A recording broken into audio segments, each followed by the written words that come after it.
سڵاوتان لێبێ بیلاڕۆفم کاتی ئابوووریە موچەی خانشینان ئەمڕۆ دابەشکرا دامانکانی پێشوو بەتابەت لە مانگی حوتەوە موچەی خانشینانی هەرێم حکوومەت هەرێم لەگلایەنە هاوتای کردبوو و 100,000 هاوکاری بارگرانی بژێوشی خست بۆ سەر. ئەمڕۆ ئەو 100,000 دابەش نەکرا کە هاوکاری بوو بە حسابیەوەی کە وەزارەتی دارایی عێراق وتوێتی ئەمە تەنها بڕیارێکە حکوومەت عێراق لە سەرەتای 2024 یاوێتی تەنها بۆ 15 پارێزگاکەی تری عێراقە بۆ ئێوە نییە بە کوردێکی وتوانە هەرێمی کوردستان خۆشەژین تنیازانیوە لە ساڵێکا نۆمانک مەعاژۆرەگرن ئەو باڵەخانە و جادەقیری فراوان شتانیان بینیوە کە زۆر جارێمی کوردستان پیشانیاڵی ئاوادانێکی باشمانێ پیانە ئێوە ناتانێ بارگرانی بژێویتان بۆ بنێری هەر معاشەکەی خانشینی بنێری بەسە. لە کاتی وەرگرتنی موچەکانیان ژمارێکی زۆری خانشینانی هەرێم بڕی 100,000 دینار لە موچەکانیان بردرا بە گوێرەی بە دواداچوونەکانی کورسات نیوز ئەو 100,000 دینارە پێشتر لە کاتی هاوتاکردنی موچەکانیان وەک هاوتاکردنی موچەکان وەک هاوکاری بۆ خانشینی هەرێم بەسترا بوو. گەڕانەوەی 100,000 دیناری هاوکاری خانشینان بۆ خانشینانی هەرێم پێویستی بە بڕیاری ئەنجومەنی وەزیرانی عێراق. ئەمڕۆ ئەنجومەنی وەزیرانی هەرێمی کوردستانیش کۆبوونەوەی خۆی ئەنجامە. پێنجتەوە گفتوگۆی لەسەرکراوە کە بەشێکی زۆری پەیوەستە بە بابەتی چی؟ موچە، پلەی وەزیفی هەرێمی کوردستان، داهاتی ناوخۆ، ڕادەستکردنی داهاتی ناوخۆ، هەروەها خەرجی وەزارەتەکان بە کوردی و پوختیەکەی بابەتێکیان پەیوەندی بەوە هەیە داهاتی هەولێر و سلێمانی و دوهۆک لە مۆلا چۆن مامەڵەی لەگەڵاکرێ ئەوەی کادرێ بە بەغا چەند بەر سلێمانی چەند بەر هەولێر چەند بەردووەکەکەوێ و خەرجی ئەم پارێزگایانە لەسەر چ بنەمایەک دیاری بکرێن کە بێگومان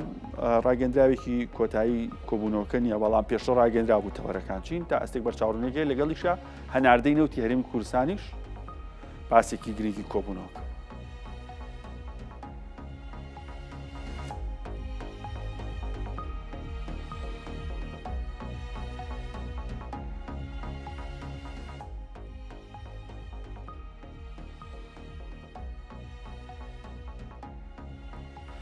لێرە هەنێشتان پێڵم لەسەر بابەتی موچەی خانشینی ئەو 100,000 کە بڕاوە هۆکارەکەی چییە؟ ئایا ئەکرێ ئەم 100,000 بگەڕێنرێتەوە بۆ خانشینان پێیان بدرێت لە مانگەکانی تر یاخوتی مانگی کشیان پێ بدرێت؟ کەمێک لەگەڵ مابن ئێستا ئەم بابەتتان بۆ ڕوونەکەمەوە. ئەنجومەنی وەزیرانی عێراق لە 24 دەی 2023 بڕیاریە 100,000 وەکو بارگرانی بژێوی ئەوەی کە پێوتێ غیلایی مەعیشی واتە پەیوەندی بە چیە؟ ئەڵێ ساڵانە نرخی کاڵا و شمەک گرانە بێ خانشین کە بڕیاردا 500,000 هەبێ ساڵانە ناگۆڕدرێ پلەی بەرز نابێتەوە بۆ نمونە مخەساتی نییە گۆڕانکاری لە معاشکیان ڕووبە باشتر ساڵانە ئەگەر لە 100 تا 3 لە 100 تا 4 هەڵاوسان لە وڵات هەیە ئەوەندەش بخرێتە سەر معاشەکانیان وەکو هاوکاری بۆی بتوانن 500,000 ساڵی ڕابردوو چی کردووە بە 600,000 لەم ساڵا بتوانن و کاڵاشمەکانی ساڵی ڕابردویان دابینکەنەوە. ئەمە بابەتی هۆکاری بڕیارەکەیە. ئەمەش بەهۆی باشترکردنی بژێویانە 100,000 دینار بوو موچەی 1 ملیۆن کەمتر بێ شمولی ئەمەیە کرد چکە لەسەر 1 ملیۆنەوە تا ئەستێک معاشەکە بەشی هەموو شتێکەکە موچەکەی بەشی هەموو شتێکەکە هەر لەسەر بابەتی ئەم هاوتاکردنی موچەیە کە لێکی 11 2023 جێبەجێکرا لە هەرێمی کوردستان شتەکە جیاواز بوو لە مانگی حوتی 2024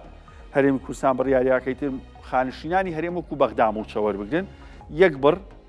1 شێوازی خانشینکردن و هەروەها موچەکانیشان 100,000کەشی لەسەر بێ ئەوەی کە لە ملیۆنێ کەمتری هەبوو. بێگومان ئەمە بەردەوام بوو مانگی 1 خانشینان مانگی حوتیان وەرگرت هەشتیان وەرگرت 9 10 و 11 وەرگرت 5 مانگ ئەم 100,000یان وەرگرت لە مانگی 1ەوە 12 جارێ باس و خواسی نییە لە مانگی 1 هەرێم و بەغدا کەوتنە ڕێککەوتن هەواڵی خۆش هات بە هاتنی موچە بەس هەواڵێکی ناخۆشی تیا بۆ خانشیناکەویش 100,000کان بڕا بڕیارەکە بۆ خانشینانی عێراق هەیە بەڵام پێویستی بەوەیە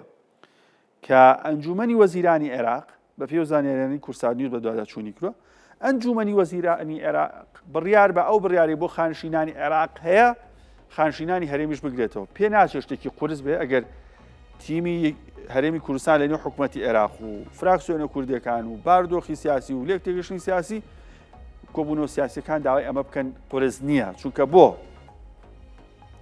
نزیکەی 260,000 خانشین لە هەرێمی کوردستان هەن لە 160 بۆ 70,000یان لە 160 بۆ 70 ئەم ژمارەیە 100,000کە وەرەگرن نزیکەی پێویستی بە 15 ملیار دینارێکەیە 10 ملیۆن دینارێ بە تەقریبی پێویستە بۆ ئەم بابەتە کە بتوانێت 100,000ەکە بدێ بە خانشینان پارێکی زۆر نییە بۆ هەردوو حکوومەت قسەی لەسەر بکەن کە بێگومان ئەگەر بێت و حکوومەتی عێراق بڕیار بە 100,000ەکە بگەڕێتەوە ئەبێ بڕگەیەکی شیتیا بێ ئاماژە بۆکە واتە مانگەکانی پێشتر بۆ مانگیەکیش ئەمە خەرج بکرێ و کاتە مانگیەکیش خەرجەکرێت لەگەڵ مانگەکانی تر بەڵام وتم ئەمە بێ حکوومەتی عێراق ئەنجومەنی وەزیرانی عێراق لێکی لە کوبوونەوەکانیانە ئەم بڕیارەوە ئەمڕۆ وتمان کۆبوونەوەی ئەنجومەنی وەزیرانی هەرێم بووە بابەتی خانشینان هەیە ڕێکەوتنی نێوان هەرێم و بەغداد هەیە داهات و خەرجی هەرێمی کوردستان لە کۆبوونەوەکە ئەنجومەنی وەزیرانی هەرێم تاوتوێکێ لەگەڵ هەنگاو هاشم شارزای دارایی لە هەولێر لەسەرم بابەتە گفتوگۆەکەم کاک هەنگاو سڵاو لێبێ هەرێمی کوردستان ساڵی ڕابردوو 2004 4 تریلیۆن و 300 ملیار داهاتی ناوخۆی هەبووە ئایا داهاتی نانەوتی هەرێمی کوردستان دەرفەتی ئەوەی تیاماوە چاکسازی تیا بکرێت زیاتر بکرێ و هەروەها خەرجیەکانی شەفافتر بکرێ بەڵێ سڵاو لە ئێوە لە بینەرە بەڕێزەکان بە نسبەتی داهاتی ناوخۆی هەرێمی کوردستانەوە وەکو لە میزانی مراجعەی دوایین میزان مراجعەکە ئەو شاندەی حکوومەتی عێراقیش هاتبوون بۆ هەرێمی کوردستان دەرکەوتووە لە ماوەی ساڵی ڕابردوودا داهاتی نانەوتی هەرێمی کوردستان 4 تریلیۆن و 500 ملیار دینار بووە ئەمەش خۆی لە خۆیدا بڕێکی زۆرە و جگە لەوەی ئەم داهاتانە با بڵێن لە ناوخۆی هەرێمی کوردستان بەشێکی بەکار هاتووە و بەشێکیشی بڕیار بووە یاخود زۆرێک لە ڕێکەوتن هەبووە لە نێوان حکوومەتی عێراق حکوومەتی هەرێم کە بگەڕێتەوە بۆ حکوومەتی عێراقی بەڵام نەگەڕاوە ئەماش وای کرد کە با بڵێن لە مانگەکانی ئاخیری ساڵی ڕابردوودا کێشە و گرفت لەسەر موچەی موچەخۆرانی هەرێمی کوردستان دروست بێت بە نسبەتی چاکسازیکردن لە داهاتی نانەوتی هەرێمی کوردستان لە ڕاستیدا بەڵێ دەکرێت بەڵام ئەوەشمان بیر نەچێت بەشێک لەو داهاتە نانەوتیانەی کە ساڵی ڕابردوو حکوومەتی هەرێمی کوردستان دەستی بۆ بر یاخود ڕێگەی ئەوە دەستی کەوت کە بەشێکیان جۆرێک نایاسایی بوون یاخود نەدەگونجان لەگەڵ بەرکارانی حکوومەتی عێراقی ئەو داهاتانی هەرێمی کوردستان ساڵی ڕابردوو هەی بووە کامیان نەگونجاو بۆ ناسەوە و کامەشیان بارگرانی لەسەر شانی هاوڵاتی دروست کردووە بۆ نەبابەتی باج کێشەی دروست کرد بۆ خەڵک بەڵێ یەکێک لەو کێشانەی کە با بڵێن یەکێک لەو ناقانونیانەی کە حکوومەتی هەرێم لە ساڵی ڕابردوودا دەستی بۆ بر مەسلەی باج بوو وەکو ئەوەی کە لە ماوەی ڕابردووشدا تانەی لێدراو لە ڕێگەی دادگاوە پوچەڵ کراوە بە تایبەتی ئەو بازانەی کە لە ڕێگەی ئەو تابلویانەی دوکاندار و خاوەنکارەکان لەسەر شوێنەکانی خۆیان دەدات یعنی ئەم داهاتانە جۆرێکی دیکە باتڵ بۆە ینی هەرێمی کوردستان لەم ساڵەوە بە جێرەی ئەو ڕێکەوتنێکە لەگەڵ حکوومەتی عێراقی کردووە لە ڕاستیدا هەم ئەگەر بێت و پابندی هەبێت بە ڕێکەوتنەکانەوە هەم زامنی موچەخۆرانی هەرێمی کوردستان کراوە هەم هەرێمی کوردستانی ژمانگانە نزیکەی 350 ملیار دیناری بۆ دەمێنێتەوە کە ئەمە بڕێکی یەکجار باشە دەکرێت پرۆژەکان دەست پێ بکەنەوە و دەکرێت داهاتی هەرێمی کوردستان لە هەرێمی کوردستان دەست پێ بکاتەوە مانگانە ببورە نزیکەی باڵێ ببورە تێنەگەشت بەراورد بە و داهاتی هەرێمی کوردستان هەی بۆ مانگانە و ساڵانە کە بەڕێز باسی کرد خەرجەکان بۆ خزمەت گوزاری هاوڵاتیان هەمان بڕبوون یاخود دەتوانین بڵین بەم پارەیە توانێت خزمەت گوزاری باش پێشکەشکە بەڵێ بە دڵنیاییەوە هەرێمی کوردستان ئەگەر بێت و بە گوێرەی ئەم ڕێکەوتنانەی لە نێوان بەغدا و حکوومەتی هەرێم هەیەوە بە گوێرەی یاسای موازنەی ساڵ 2025 هەرێمی کوردستان هەم مانگانە نزیکەی تریلیۆنێک و 100 ملیاری بۆ موچەی موچەخۆران دەبێت و هەم نزیکەی 350 ملیاریشی دەبێت کە ئەمە بۆ پرۆژە وەبەرهێنانە پرۆژەکان وەبەرهێنان دەبێت کە ئەمە خۆی دەبینێتەوە نزیکەی تریلیۆنێک و 500 ملیار مانگانە دێتە ناو ئابووری هەرێمی کوردستانەوە و ئەمە هەلی کار دەرەخسێنێت و ئەمە پرۆژەکان دەست پێ دەکاتەوە ئەمە بازار دەبژێنێتەوە بۆیە دەکرێت بڵێن جۆرێک لە گەشتبینی هەیە بۆ ساڵی داهات و ئەگەر بێت و ڕێکەوتنەکە وەکو خۆی جێبەجێ بکرێت باشە کاکەنگاو 11 ساڵ هەرێمی کوردستان یاسای بودجەی نییە و پەرلەمانی تازە هەڵبژێردراویشمان هەیە و 2025 مانگی یەکیش ڕۆشت ئایا بەبوونی یاسای بودجە ئەتوانین بەشێک لەم کێشانەی داهات و خەرجی هەرێمی کوردستان و پرۆژە و شەفافێت چارەسەر بێ بەڵێ یەکێک لە تەوەرە هەرە سەرچەکانی حکومڕانیەکی باش و شەفافیت لە هەموو دنیادا بریتە لە بوونی بودجە. هەرێمی کوردستان وەکو هەمومان ئاگدارین لە ماوەی 10 ساڵی ڕابردوودا هیچ بودجەیەکی نەبووە کە ئەمە لە ڕاستیدا هەم نەزاندراوە داهاتی هەرێمی کوردستان چییە و هەم نەزاندراوە سەرچاوی داهاتەکانی هەرێمی کوردستان هەر سەرچاوەیەکیان چەند مانگانە و ساڵانە حکوومەتی هەرێم تەمیل دەکەن و هەم نەشزاندراوە خەرجەکانی هەرێمی کوردستان چییە و هەم نەشزاندراوە ڕوئیای ئابووری هەرێمی کوردستان بۆ ساڵەکانی با بڵێن داهاتوو چییە و هەم ئەمە ژوای کردووە چاودێریش نەبێت لەسەر خەرجی و داهاتەکان بۆیە دەکرێت بڵێن حکومڕانیەکی ناتەواو هەبووە بە ئاعترافی حکومڕانانی هەرێمی کوردستانیش. بۆیە ئەگەر بێت و ئەم ڕێکەوتنانەی لە ئێستادا کراون لە نێوان هەرێمی کوردستان و حکوومەتی عراقدا وەکو خۆی جێبەجێ بکرێت بە دڵنیایی ئەو دەبێت حکوومەتی هەرێمی کوردستانیش بودجەی خۆی هەبێت و یاسای نازانماگانە چەندم دەسەکەوێت بۆ موچە چەندم دەسەکەوێت بۆ خەرجیەکانم بۆ ئەم ساڵ 2025 بەرچاوڕوونیەکەی هەرێمی کوردستان چەندی دەسەکەوێت خەرجیەکانی چۆنن تا یاسای بودجەی هەبێت؟ بەڵێ بە دڵنیاییەوە وەکو ئەوەی کە لە یاسای بودجەی عراقدا هاتووە حکوومەتی هەرێمی کوردستان نزیکەی تریلیۆنێک و 100 ملیاری بۆ موچەی موچەخۆرانە مانگانە و نزیکەی 300 بۆ 350 ملیاریشی دەبێت لە ڕێگەی حکوومەتی عێراقەوە بۆ خەرجی وەبەرهێنان و هەروەها با بڵێن ئەو پرۆژانەی کە لە هەرێمی کوردستان جێبەجێ دەکرێت و هەروەها بودجەی ئەقالیمیش بۆ هەرێمی کوردستان دەبێت هەبێت بە گوێرە ئەو ڕێکەوتنەوە هەرێمی کوردستان لە ماوەی داهاتوودا بەشدار دەبێت لە بەدیهێنانی داهاتی عێراقی و جگە لەوە حکوومەتی هەرێمی کوردستانیش بە تەخمینی خۆیان مانگانە نزیکەی 320 میلیارد دیناریان لە داهاتی نانەوتی دەست دەکەوێت. ئەگەر لەو 320 میلیارە وەکو ئەو ڕێکەوتنەی کراوە لە نێوان هەردوو حکوومەت 80 میلیاریشی بدات بە حکوومەتی عێراقی ئەوە نزیکەی 200 بۆ 220 میلیارد دیناری داهاتی نانەوتیشی بۆ دەمێنێتەوە کە ئەمەش دەکرێت بەگەڕی بخات بۆ پرۆژەکان و وەبەرهێنان کە پێم وایە بڕێکی یەکجار زۆرە و دەکرێت پرۆژە و خزمەتگوزاری زۆر باشی تێدا بکرێت. هەنگاو هاشم شارەزای دارایی لە هەولێر زۆر سپاس. بەهای دراوەکان لە بازارەکانی عێراق و هەرێمی کوردستان ئەمڕۆ تا ئەستێک بۆ هەندێکیان بەتایبەت بۆ یۆرۆ و پاوەن و دۆلار بەرامبەر بە دینار جێگیریان بەخۆبینی بەڵام لیرەی سووری و تمەنی ئێرانی ناجێگیر بوو. سەرنجتان بۆ بای دراوەکان لە بازارەکانی عێراق و هەرێمی کوردستان ڕاکێشن 100 دلار بە 150,350 دینار کۆتا نرخی بازار بوو لە بازاری ئاڵوگۆڕی دراو لە سلێمانی. دینار کەمێک ئەمڕۆ ئەتوانین بڵین جێگیر بۆ بەرامبەر بە دۆلار لە نێوان 150 بۆ 150 و 500 بەجیازی کڕین و فرۆشتن مامەڵێکی کەمی پێوەکراوە. بەهای 100 پاوەنیش بەرامبەر بە 180,000 دینار. هەر سەبار بە یۆرۆیە دۆخێکی باشی نییە بەرامبەر بە دۆلار بێگومان بەرامبەر بە دیناریش بە هەمان شێوە بەڵام ئەمڕۆ کەمێک جێگیر بوو. 100 یۆرۆ 154,000 دینارە. لیرەی تورکی لا چەند ڕۆژی ڕابردوو بەردەوام بوو لە دابەزین. ئەمڕۆ تا ئەستێک بازار سەقامگیری بە خۆبینی بوو لە تورکیا. 100 لیرەی تورکی بە 4300 دینارە. 100 دۆلاریش نزیکەی 3500 لیرە 3550 لیرێ بەجیازی کڕین و فرۆشتن مامەڵەیان پێواکە. هەر سەبار بە تمەنی ئێرانیە سەر ڕایەوەی کە شەوی ڕابردوو دۆناڵد ترەمپ یاخود بەرە بەیانی ئەمڕۆ دۆناڵد ترەمپ ئیمزای لەسەر پاکێجێکی گەورەی فشارخستنە سەر ئێران کرد بەڵام کەمێک تمەن دابەزینی بەخۆبینی. 100,000 تمەنی ئێرانی 1900 دینارە بە دۆلاریش ئەوەی کە ئەمڕۆ دابەزین بەخۆبینی 100 دلار گەیشتە 8,600,000 دلار لە بازاری فیردەوسی لە تاران کە گەورەتی بازاری ئاڵوگۆڕی دراوە لە وڵاتە. تمەن بۆ دابەزینی زۆری بەخۆنەبینی لەبەرەوەی ببورن تمەن بەرامبەر بە دۆلار دابەزینی گەوری بەخۆنەبینی پەیوەست بوو بەوەی کە ترەمپ تەنها ئیمزای لەسەر ئەوە کردووە کە وەزارەتی گەنجینەی ئەمریکا پاکێج ئامادەکە سزا بخاتە سەر ئێران. جارێ دیار نییە سزاکان چین. بۆیە لەمڕۆ ئەبێ ئێمە چاوەڕێ بین ڕۆژانە وەزارەتی گەنجینی ئەمریکا سزاکانی سەر ئێران ڕابگەێنێ ئەو کاتە تمەن لەگەڵ هەر سزایەکە بێگومان دابەزین زیاتر بەخۆبینی. ئەمڕۆ ببورن ئەوە سەرنجم لەسەر نرخی ئاڵتونە ئەمڕۆ زۆر بەرزبوونەوەی باشی بەخۆبینی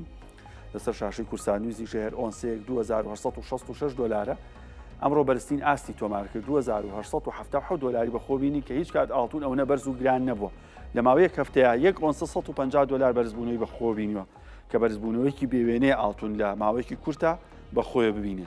پێشبینێکی 3300 دلار بۆ 3500 دلار بەخۆی بینێ و بەرزبوونەوەی زێر بەردەوام بێت جاروبار گەڕانەوەی بەڵام سەرنجام بەرزبوونەوەی هەبێت بتکۆینیش ئەمڕۆ دابەزینی هەبووە یەک بتکۆین 98,000 دلار بوواتە 9 دەفتەر و 8 تاوەرق.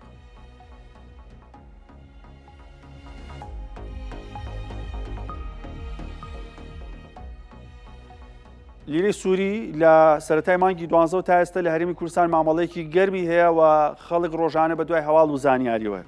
بۆ یەکەم جار لە دوای ڕوخانی ڕژەمی بەشار ئەسەد وەکو یەکەم میدیا ئێمە لەگەڵ کەسێکە لە سەرافی لە نووسینگی ئاڵوگۆڕی دراو لە کۆمپانیای ئاڵوگۆڕی دراو لە سووریا کە کارەکات دارەبەرەکات کە پەیامنەری کوردستان نیوزە لە قایمشۆ چاپێکەوتنی ئەنجاماوە هەندێک پرسیاری لێکرۆ کە پرسیاری ئێوەشە ئایا سووریا دراوەکەی گۆڕە ئەم بەرزونزمی ئەم 2 ڕۆژە ڕوویا هۆکارەکەی چی بوو؟ بانکی ناوەندی سووریا بۆچی دەستکاری بەهای لیرە بەرامبەر بە دۆلار ناکاو لە یەکەوە تاکو ئێستا وەکو خۆی هێشتێتەوە هەندێک زانیاری زۆر باشمان پێڵێ میوانەکەی دارە بە بیبی. پشتی ڕوخاندنا ڕێژیمە ئەسەد لە سووریایê ڕۆژ بە ڕۆژ نرخê dolarê ئەمریکی بەرامبەری لەیرەیە سووری دادکەوە و îrojî li bajarê Qamişlo $1 ئەمریکی 9,500 لیرeyên Sûrî tomar kiriye. Ji bo em karibin bêtir serveyekê biaxivin mêvaneke li gel me ye ew jî şêrazaya dwarê aborî de tibxêr hatî Kursat distpêkê. Nerîna te de sedema ev guheltina dolarê ئەمریکی و daketina nirxê wê beramberî lêreya Sûrî çi girêdayî؟ إيرو راستيام كان بدنا خويا كرن وضعي سياسي جريدايا وضعي اقتصادي في السوري ملاحظة كان إيرو وضعي سياسي البر شارسيبوني إيرو جلك زيارات خارجي وداخلي تشيبون وفهم بينن وزارات خارجي زيارات أشيد كان في دولة بندورة السوري أريحي كنفسي شيكر هلش دولار بيشكي ور استقرار كان أوري بسبتاندن جالية تجاري أم كارن بيجن سكارش متكارم بيجن احتمالك قلكي مظن وضعي اقتصادي السوري شارسيك بهبيتيدا ما ملاحظك الفترات شوي قل لك دخا دولار شي بود مناطقيه محرر ده وكل شامي حتى احتمال الشارع يجي فروتن دولاري خد دانا هفدو يعني إيرو بنقا مركزي ثبت عندي سر سيزدو بين صدي حتى سيزدو صدو بين جي بنقا مركزي ندكري وندفروشي بالمقابل سيولي الجم خزمت كريا ام جبيرنا كايرو قل لك موظف جي فصل كرن معاشات ندنج هيفاي اصدها بيبا اي بريغو داينجي او برجي مثلا امي ب 400,000 سوري بو ضصدانا خلكي زيدبون نبو او زيدبونا جوا بحث يذكر نبو وضع اقتصادي وضع سياسي بهدو غريدايا روجي بيش هكا سياسيا وضع شارسبو اد بيجم دولار اي كين ببي بس ام تكارم بيجن احتمال قلكي مزنجي هبي دستي تجاره هبي او فيسو كهند ليزن يعني دولت نكاره ولو كنترول بك سوقا دولار الهرم سوريا بقشتي يعني تاني بدس بازرگان عنده تجاره دي قالوا إيرو حركة قوتشي بوي راستيل بنقا مركزي استقراري تدا تشينبو بنقا مركزي جد خوازي مدخرات أشخورا وقت بحفظ بكي معادن نفيس الجمخو زمط بكي حتى قو بكاربي منافسة بسوكي ربكي ومنافسة بتجاري سكارة شربكي إيرو ملاحظة كان استحكامها قوتشي دبي نج بنقا مركزية بنقا مركزي بريا فتركي ليستاخو بياكر وتقريبا ليستاخو بشكل يومي بياتكي أو جيت خوازي بقي مرحلة كي قو بكاربي ليستاكي بياكي توافقي شيكي نقابينا لدا ودنقى بنا سكارش ده